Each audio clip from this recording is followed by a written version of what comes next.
നിങ്ങളുടെ ഫേവറേറ്റ് സീരിയലുകൾ ടിവിയിൽ വരുന്നതിന് മുൻപേ സൺ നെക്സ്റ്റ് ആപ്പിൽ കാണാം. ഇനി എല്ലാവർക്കും മുൻപേ കാണൂ. ഇപ്പോൾ തന്നെ സൺ നെക്സ്റ്റ് ആപ്പ് ഡൗൺലോഡ് ചെയ്ത് സബ്സ്ക്രൈബ് ചെയ്യൂ. Sir, it's A trap. ബാക്കി ഇനി എന്ത് വേണമെന്ന് സാറിന് അറിയാലോ. എടാ പറ, ആര് പറഞ്ഞത് നീ ഇത് ചെയ്തത്?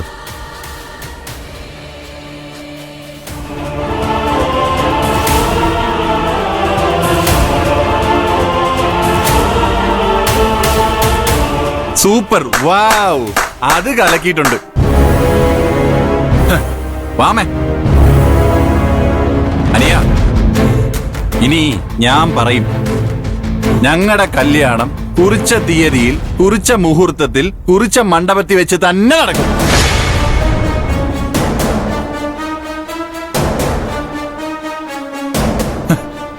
അതിഗംഭീരമായിട്ട് നടക്കും. അത് നീയെന്നല്ല, ആര് വിചാരിച്ചാലും തടയാൻ പറ്റൂല.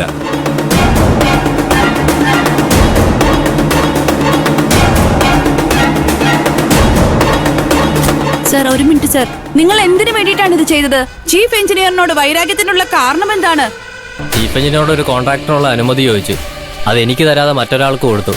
അതിന്റെ ദേഷ്യത്തിലാ ഞാൻ ഇതൊക്കെ ചെയ്തത്. ഇതൊക്കെ ചെയ്തപ്പോ സഹായത്തിന് ആരെങ്കിലും ഉണ്ടായിരുന്നോ? ഇല്ല, ഞാൻ ഒറ്റയ്ക്കാ ചെയ്തത്. കോൺട്രാക്ട് നൽകാത്തതിലുള്ള മുൻ വൈരാഗ്യത്തെ തുടർന്ന് ചീഫ് എഞ്ചിനീയറിനെ കൊടുക്കാൻ വേണ്ടി ഉണ്ടാക്കിയ കള്ളക്കേസ് ഇതിനെ തുടർന്ന് പോലീസ് പ്രതിയെ കസ്റ്റഡിയിലെടുത്തു. അതിനിടെ പ്രതിക്ക് കടുത്ത ശിക്ഷ നൽകുമെന്ന് പോലീസ് അറിയിച്ചു. കുട്ടനാട് PWD ചീഫ് എഞ്ചിനീയർ നിരപരാധിയാണെന്ന് ഏതോ പന്ന ഡാഷമോൻ ചെയ്ത പണിയാത് നടത്തുമെന്ന് കുട്ടനാട് CI അറിയിച്ചു. അനിയ, നീ എന്തോ പറഞ്ഞല്ലോ, ഞങ്ങളുടെ കല്യാണം ജയിലിലായിരിക്കുമെന്നൊക്കെ. എടാ, ഞാൻ പറയുന്ന ഈ കേട്ടോ, കുട്ടനാട്ടുകാർ കാണാത്ത ഒരു ഗംഭീര കല്യാണം നടക്കും, എന്റെയും ശ്രേയുടെയും.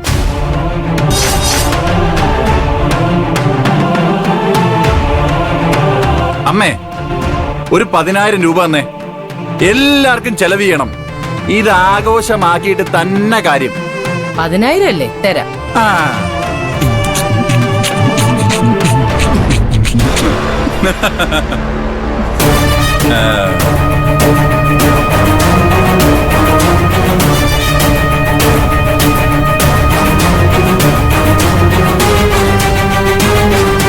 Extremely sorry madam.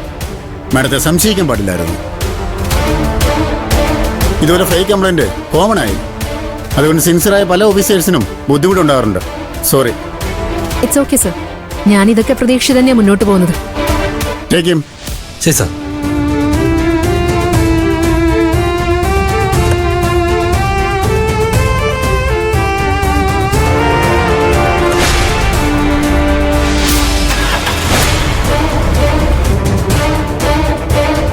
മാഡം, അവന്റെ കെണിപ്പെടായിരുന്നത് ഭാഗ്യം. മാഡത്തിന് ദൈവാനുഗ്രഹമുണ്ട്. ഞങ്ങളോട് മാഡം സ്ട്രിക്റ്റാ, കടുകട്ടിയാ. എന്നാലും മാഡം കൈക്കൂലി വാങ്ങില്ല എന്ന് ഞങ്ങൾക്കറിയാം. അവൻ ആരാ മാഡം? മാഡത്തിനെ ട്രാപ്പിൽ പെടുത്തിയിട്ട് എന്താ അവന് കിട്ടാൻ പോകുന്നത്? അവനൊരു ഡമ്മിയാ. അവനെ പറഞ്ഞു വിട്ടതിന് പിന്നിൽ വലിയൊരു പ്ലാനിങ് നടന്നിട്ടുണ്ട്. അതാരാന്നൊക്കെ എനിക്കറിയാം. എന്നിട്ട് എന്താ മാഡം അയാളുടെ പേര് വിജിലൻസിന് പറഞ്ഞു കൊടുക്കാതിരുന്നത്? ഇത് ഞാനൊരു തമാശയായിട്ടാ കാണുന്നേ. സീരിയസ് ആക്കിയിരുന്നെങ്കിൽ പലരുടെയും ഫേസ് മാസ്ക് അഴിഞ്ഞു വീണേനെ.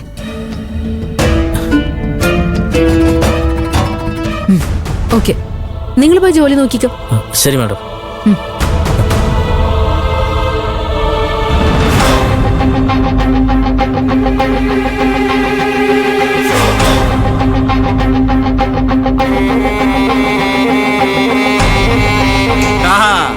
കണ്ടോമേ, ശ്രേയ കൈക്കൂലി വാങ്ങിയത് ഫേക്ക് ന്യൂസ് ആണെന്ന് തിരുത്തി പറഞ്ഞു.